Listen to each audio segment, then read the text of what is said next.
Hello friends, आपके अपने YouTube channel पीके classes 92 में आपका हार्दिक स्वागत है। दोस्तों, आज हम चर्चा करेंगे एसबीआई कलर की जो वैकेंसी आई है जूनियर एसोसिएट और customer support and sales recruitment 2024 में, जिसमें 13,735 कुल पोस्ट है। आज हम इसी पर चर्चा करने वाले हैं कि इसका सिलेबस क्या होगा, किन किन पैटर्न पर हम तैयारी करें ताकि हम प्री और मेंस को क्वालिफाई कर पाएँ। बहुत ही कम समय है, अभी फरवरी में इसका प्री का पेपर होगा 2025, फरवरी 2025 में इसका प्रीलिम्स होगा। मार्च और अप्रैल 2025 में इसका मेंस का पेपर हो जाएगा। जो एग्ज़ामिनेशन का जो मोड है वो ऑनलाइन परीक्षाएं होंगी। प्री हमारा जो होगा वो 100 नंबर का और मेंस जो होगा वो 190 नंबर का। प्रीलिम्स के लिए हमें मिलेगा 1 घंटे और मेंस के लिए मिलेगा हमें 2 घंटे 40 मिनट, जिसमें नेगेटिव मार्किंग है 1/4 यानी कि 0.25 मार्क, जिसमें प्रीलिम्स, मेंस और लोकल लैंग्वेज में ये सिलेक्शन प्रोसेस है इसका। और इसमें बात करें अगर हम लोग सिलेक्शन प्रोसेस में, जैसा कि हमने बात किया अभी, प्रीलिम्स जो होंगे 100 क्वेश्चन होंगे 100 नंबर के यानी कि 60 मिनट। मेंस जो एग्जामिनेशन होगा वो 190 क्वेश्चन होंगे 200 नंबर का, 2 घंटे 40 मिनट के लिए इसमें मिलेगा। और इसमें 3 सेक्शन यानी कि जो प्रीलिम्स एग्ज़ाम होगा वो कंसिस्ट है 3 सेक्शन में, यानी कि 100 क्वेश्चन होंगे, जिसमें अंग्रेजी जो होगा वो 30 नंबर और न्यूमेरिकल एबिलिटी जो मैथमेटिक्स है वो 35 नंबर, रीजनिंग जो है वो 35 नंबर और 1 नंबर के क्वेश्चन हैं, जिसमें आपका जो नेगेटिव मार्किंग है वो 0.25 नेगेटिव मार्किंग है और 1 नंबर मिलेंगे आपको 1 क्वेश्चन के लिए, पर क्वेश्चन के लिए। जिसमें आपको देखिए एसबीआई क्लर्क जो प्रीलिम्स एग्ज़ाम है इसका पैटर्न जो होगा वो उसमें तीन इसमें सेक्शन है। जैसे पहला सेक्शन है इंग्लिश लैंग्वेज, दूसरा सेक्शन है न्यूमेरिकल एबिलिटी, तीसरा है रीजनिंग का। क्वेश्चन नंबर जो आपके हैं वो 30 क्वेश्चन हैं, आपके पास यहाँ पे 30 क्वेश्चन मिलने वाले हैं, जिसमें टोटल नंबर आपको होंगे वो 30 नंबर होंगे और ड्यूरेशन जो आपके मिलेंगे वो 20 मिनट का मिलेगा, यानी कि 20 मिनट आपके जो होंगे वो ड्यूरेशन एक सेक्शन के लिए आपको 20 मिनट मिलेगा। न्यूमेरिकल एबिलिटी जो आपका नंबर ऑफ क्वेश्चन है वो 35 है और टोटल मार्क्स जो आपके होंगे वो 35 होंगे और ड्यूरेशन जो आपका होगा वो 20 मिनट का होगा। रीजनिंग जो है वो भी आपकी 35 नंबर की है और जिसमें आपके नंबर हैं 35 और यहाँ पे ड्यूरेशन जो आपका है वो 20 मिनट का है, जिसमें क्वेश्चन है आपके टोटल 100 और टोटल नंबर है आपके 100 एंड 60 मिनट की आपके एग्जामिनेशन होने वाले हैं। क्लियर है इसमें? आइए आगे बढ़ते हैं हम लोग। इसमें देखते हैं जो मेंस का पैटर्न है उसमें क्या है। मेंस के पैटर्न में आप देखिए इंग्लिश, जनरल इंग्लिश मिलेगी, जिसमें नंबर ऑफ क्वेश्चन 40 होंगे, टोटल मार्क आपके 40 होंगे और ड्यूरेशन जो आपका होगा वो 35 मिनट का। ये आपके मेंस का पैटर्न है जब आप प्री क्वालिफाई करेंगे और जब मेंस में जाएंगे। क्वांटिटी एप्टीट्यूड जो है वो उसमें देखिए 50 क्वेश्चन है, जिसमें आपको 50 नंबर मिलेंगे यानी कि मैथमेटिक्स में, और ड्यूरेशन जो आपको मिलेगा वो 45 मिनट मिलेगा। रीजनिंग एबिलिटी और इसमें कंप्यूटर दोनों को मिक्स किया गया है मेंस में, इसमें 50 क्वेश्चन हैं और इसमें जो नंबर आपके हैं वो टोटल 60 नंबर मिलेंगे। ये भी आपको ड्यूरेशन मिलेगा 45 मिनट।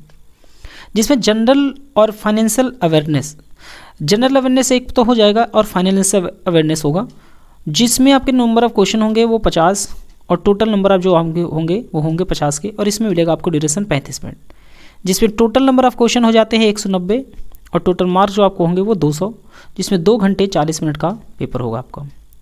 क्लियर है? आगे बढ़ते हैं। इसमें हम लोग बात करते हैं कि जो प्रीलिम्स का सिलेबस है वो डिटेल में क्या क्या पढ़ना है, हमें रीजनिंग में क्या क्या पढ़ना है, रीजनिंग के साथ साथ हमें मैथ्स में क्या क्या पढ़ना है और इसमें हमें इंग्लिश में क्या क्या पढ़ना है, कहाँ से हम नंबर ऑफ क्वेश्चन ज़्यादा से ज़्यादा उठा सकते हैं। तो देखिए लॉजिकल रीजनिंग जो होता है, लॉजिकल रीजनिंग में क्या होता है, इसमें statement, argument, course of action और स्टेटमेंट एंड कंक्लूजन, ये सब हमारे लॉजिकल रीजनिंग में आते हैं। देन इसके बाद हमारा मिलेगा alpha numeric series. Alpha numeric series जो होते हैं वो सीरीज़ का ही एक पार्ट होता है, जिसमें अल्फ़ाबेट और नंबर या सिंबल ये मिक्सअप होते हैं, ये अल्फ़ा न्यूमेरिक सीरीज़ होता है। इससे आपको मान के चलिए कि कम से कम 5 क्वेश्चन मिलने वाले हैं। देन रैंकिंग, डायरेक्शन और अल्फ़ाबेट के जो क्वेश्चन हैं ये सब से मान लीजिए 1 या 2 क्वेश्चन मिलने की पूरी संभावना रहती है, ज़्यादा क्वेश्चन इससे कम मिलते हैं, यानी कि डायरेक्शन से भी क्वेश्चन मिलेंगे तो 1 या 2, या रैंकिंग से 1 या 2, या अल्फ़ाबेट से 1 या 2। डाटा सफिशिएंसी से जो क्वेश्चन होते हैं इसमें आपको कम से कम क्वेश्चन मिलेंगे 3, 2 से 3 क्वेश्चन तो इसमें निश्चित तौर पर मिलेगा डाटा सफिशिएंसी से। कोडेड इनइक्वालिटी, यहाँ से भी आपको कम से कम 5 क्वेश्चन मिलने की संभावना रहती है, यानी कि मैक्सिमम 5 क्वेश्चन और मिनिमम आपको 3 क्वेश्चन मिल सकते हैं। सिटिंग अरेंजमेंट में आप मान के चलिए कि कम से कम आपको 10 क्वेश्चन या 15 क्वेश्चन सिटिंग अरेंजमेंट से मिलेंगे। सिटिंग अरेंजमेंट का जो क्वेश्चन होता है वो 3 पैटर्न पर डिवाइड होता है, एक हमारा नॉर्मल मोड, एक मीडियम और एक हाई लेवल का। तो 3 पैटर्न है। कोशिश करिए ये सब क्वेश्चन जो हमारे बल्क में हैं इनको पहले करने की कोशिश करें। पजल की अगर हम बात करें तो पजल में भी आपको कम से कम आपको मान चलिए मिनिमम आपको 10 और मैक्सिमम आपको 15 मिल सकते हैं। आपको टेबुलेशन होता है, इसमें भी आपको क्वेश्चन कम से कम 5 क्वेश्चन तो मिलेंगे। और सिलोजिज्म जो होता है इसमें भी आपको 5 क्वेश्चन मिलेंगे। ब्लड रिलेशन से आपको जो क्वेश्चन मिलेंगे वो मिनिमम 3 या इसमें भी 5 क्वेश्चन मिलने की संभावना रहती है। इनपुट आउटपुट में तो 5 क्वेश्चन आते हैं। कोडेड में आपको एक एडवांस कोडिंग डिकोडिंग आती है जिसमें आपको 5 क्वेश्चन देखने को मिल सकते हैं कोडेड में। तो कुछ ऐसे चैप्टर है ना जिसमें आपको बल्क में क्वेश्चन मिलेंगे, या तो 5 होंगे या मिनिमम 3 होंगे, ठीक है। इसमें आपके पैटर्न होते हैं। तो सबसे पहले आप इसमें ज़्यादातर अगर मैं बात करूं कि सबसे ज़्यादा प्रैक्टिस किसकी करके जाएं हम लोग, तो एक तो सिटिंग अरेंजमेंट की प्रैक्टिस आप ज़्यादा करें, और देन उसके बाद डाटा सफिशिएंसी की प्रैक्टिस करें, और इसके बाद आप लॉजिकल अगर पढ़ पा रहे हैं तो लॉजिकल सबसे ज़्यादा पढ़ें, क्योंकि ये आपको मेंस में भी मिलेगा। प्री में तो मिलना ही मिलना है, मेंस में भी संभावना इसकी ज़्यादा रहेगी। उसके बाद आप पजल पढ़ें, पजल के बाद आप इनपुट आउटपुट पढ़ के जाएं, और एडवांस कोडिंग डिकोडिंग जो है वो ज़रूर पढ़ें, क्योंकि एडवांस कोडिंग डिकोडिंग आपको क्वेश्चन यहाँ पे ज़्यादा दिक्कत आती है और ये मिलने की संभावना रहेगी। ये तो सिलेबस की बात रही, जो इन्होंने सिलेबस हमने ये डिस्क्राइब किया हुआ है। लेकिन आप कुछ ये पैटर्न मान चलिए कि एसबीआई में आपको कुछ न्यू क्वेश्चन देखने को मिलेंगे। ये किसी को नहीं पता होता कि जो न्यू क्वेश्चन ये दे रहे हैं ये क्वेश्चन किस पैटर्न पर होगा। ये जब एग्ज़ाम होता है, क्योंकि एसबीआई क्या है, ये अपना एग्ज़ाम खुद ही कराती है, और ये अपना बोर्ड, ये अपने चयन सारी चीज़ें अपने खुद के प्रोसेस होता है, ये इसको कोई संस्था नहीं कराती है। तो इनका कुछ न कुछ नया पैटर्न आपको देखने को मिलेगा। ये हर साल जब परीक्षाएं होती है एसबीआई में, तो इसमें कुछ क्वेश्चन 5 क्वेश्चन 7 क्वेश्चन नए पैटर्न पर मिलने ही मिलने हैं। ये टीचर को भी नहीं पता होता ये किस पैटर्न पर क्वेश्चन पूछा जा सकता है, ठीक है। तो आप थोड़ा सा रीजनिंग में आप देखिए, ये चैप्टर जो मैंने आपको बताए हैं इन पर ज़्यादा प्रैक्टिस करिए। एसबीआई बैंक तभी निकलेगा जब आपकी ज़्यादा से ज़्यादा मान चलिए प्रैक्टिस होगी। जितनी ज़्यादा आप प्रैक्टिस करेंगे तभी है, नहीं तो किसी के पढ़ाने से या आप बुक में 2 4 10 क्वेश्चन 50 क्वेश्चन 100 क्वेश्चन लगाने से एसबीआई को क्लियर नहीं कर सकते। आप इस बात को जरूर ध्यान रखिएगा। तो जितनी ज़्यादा क्वेश्चन हो उतनी ज़्यादा प्रैक्टिस करें। टेस्ट पेपर जितना लगा सकते हैं लगाएं, उतना बेहतर होगा, क्योंकि जितनी स्पीड आपकी अच्छी होगी तभी आपका एसबीआई में सिलेक्शन होने वाला है। मैथ्स की अगर हम बात करें न्यूमेरिकल एबिलिटी में, तो सिंप्लीफिकेशन आपको कम से कम 10 से 15 क्वेश्चन मिलने हैं। प्रॉफिट लॉस से क्वेश्चन आप मान चलिए कि 2 से 3 क्वेश्चन। मिक्सचर एंड एलिगेशन से क्वेश्चन 2 से 3 क्वेश्चन। आपको सिंपल इंटरेस्ट और कंपाउंड इंटरेस्ट और शॉर्ट और जो एंड केस है इससे भी आपको कम से कम 3 से या 5 क्वेश्चन। टाइम एंड वर्क से भी 2 से 3 क्वेश्चन। टाइम एंड डिस्टेंस से भी 2 से 3 क्वेश्चन। लेकिन मेंसुरेशन सिलेंडर और कौन शेयर्स जो शेयर्स स्पेयर हैं इससे भी आपको कम से कम 3 से 5 क्वेश्चन। डाटा इंटरप्रिटेशन जो डीआई का पार्ट है ये कम से कम मान चलिए 10 से 15 क्वेश्चन यहाँ कवर करेगा। उसके बाद आपका होगा नंबर सिस्टम। नंबर सिस्टम से भी कम से कम 5 क्वेश्चन मिलने की संभावना रहेगी। रेशियो, प्रिपोजिशन और परसेंटेज, इसमें से प्रिपरेशन जो है आपका है, इससे भी आप मान चलिए कम से कम 5 क्वेश्चन। और सीक्वेंस एंड सीरीज, इससे भी आपको 5 क्वेश्चन मिलेंगे। परमुटेशन, कॉम्बिनेशन और प्रोबेबिलिटी से भी 5 से क्वेश्चन, या मिनिमम अगर हम बात करें तो 3 क्वेश्चन यहाँ से संभावना रहेगी। जिसमें सबसे ज़्यादा आपको पढ़ने के इसमें मैथ में ज़रूरत है सिंप्लीफिकेशन। सिंप्लीफिकेशन के बाद अगर सबसे ज़्यादा पढ़ना है तो आपको पढ़ना है डीआई, और डीआई के बाद आपको पढ़ना है नंबर सीरीज, जो ये आपको बल्क में क्वेश्चन मिलने वाले हैं। 5 क्वेश्चन 10 क्वेश्चन ऐसे मिलेंगे। सीरीज़ में तो कम से कम 5 क्वेश्चन मिनिमम फिक्स है। नंबर सिस्टम से भी 5 क्वेश्चन, डीआई से आपके 10 या 15 क्वेश्चन, और सिंप्लीफिकेशन से सबसे ज़्यादा क्वेश्चन पूछे जाते हैं 10 से 15 क्वेश्चन। तो सिंप्लीफिकेशन आपका अच्छा हो गया, तो ये चीज़ें आपको मेंस में भी मिलेंगी, ये भी बात ध्यान रखिएगा। प्री के साथ साथ आप मेंस में भी इन सब चीज़ों को वहाँ पर पाएंगे, और जितनी ज़्यादा प्रैक्टिस रहेगी उतना ही अच्छा रहेगा आपको ये मेंस में। और सिंप्लीफिकेशन और ये जो डीआई का कॉन्सेप्ट है और जो सीरीज़ है, इसके लिए आपको स्क्वायर, क्यूब रूट और टेबल, ये सब चीज़ें जितना याद रहें उतना ज़्यादा अच्छा रहेगा, तभी आप मैथमेटिक्स में नंबर ज़्यादा स्कोर कर पाएंगे। और मेन इंपॉर्टेंट है कि अगर आप मैथमेटिक्स में नंबर न्यूमेरिकल एबिलिटी में अगर आप जो हमारे 30 क्वेश्चन हैं उसमें कोशिश रखिए कि मैथ में आपके 25 क्वेश्चन हो जाएं, और रीजनिंग में भी आपके कम से कम 25 क्वेश्चन हो जाए। अगर आपने इतना टारगेट रखा है 25 रीजनिंग और 25 मैथ्स में, और इंग्लिश में अगर आपका टारगेट है 20 का, ये मैं आंकड़े बता रहा हूँ कि आप इतना अगर करके आते हैं सेफ सिक्योर के साथ, तो 100% आपका सिलेक्शन होना तय है प्री में। तो 20 क्वेश्चन आपके इंग्लिश में होने चाहिए और 25 क्वेश्चन आपके मैथ्स में और 25 क्वेश्चन आपके रीजनिंग में, देन आप अच्छे क्वालिफाई हो जाएंगे 100%, कोई दिक्कत नहीं होगी। इंग्लिश की बात करें तो रीडिंग कॉम्प्रहेंशन ये आपके कम से कम मान चलिए 5 से 10 क्वेश्चन, क्लोज टेस्ट में आपके 5 क्वेश्चन, पैराजम्बलिंग में 5 क्वेश्चन, मिसलेनियस में आप मान चलिए 10 question, fill in the blanks में आपके 5 क्वेश्चन, मल्टी मीनिंग एरर जो स्पॉट होंगे इसमें भी 5 क्वेश्चन, और जो आपका पैराग्राफ कंप्लीशन होगा इसमें भी आपके 5 क्वेश्चन। तो इस तरह से ये डिवाइडेड होते हैं। अब इसमें कुछ नंबर कुछ क्वेश्चन हो सकते हैं, कुछ अप डाउन हो जाएंगे, लेकिन ये मैक्सिमम की मैं बात कर रहा हूँ कि इतने आपको मिलने तय हैं। तो ये प्री का सिलेबस हो गया। अब अगर हम बात करें मेंस के सिलेबस में, तो मेंस के सिलेबस में देखिए आपको क्वांटिटी एप्टीट्यूड सिलेबस वही है, जो प्री का कॉन्सेप्ट है वही सेम यहाँ पर भी है, बस क्वेश्चन आपके यहाँ थोड़े से बढ़ेंगे। जनरल इंग्लिश की जो सिलेबस है वो प्री के वो सेम यहाँ पर है, कुछ चीज़ें यहाँ पर बढ़ जाती हैं जैसे क्लोज टेस्ट और ये spelling checker, error missing, sentence correction हो गया, ठीक है। पैराजम्बलिंग आप देखिए प्री में भी था, यहाँ पे भी है। सेंटेंस रीअरेंजमेंट होगा यहाँ पे, ठीक है।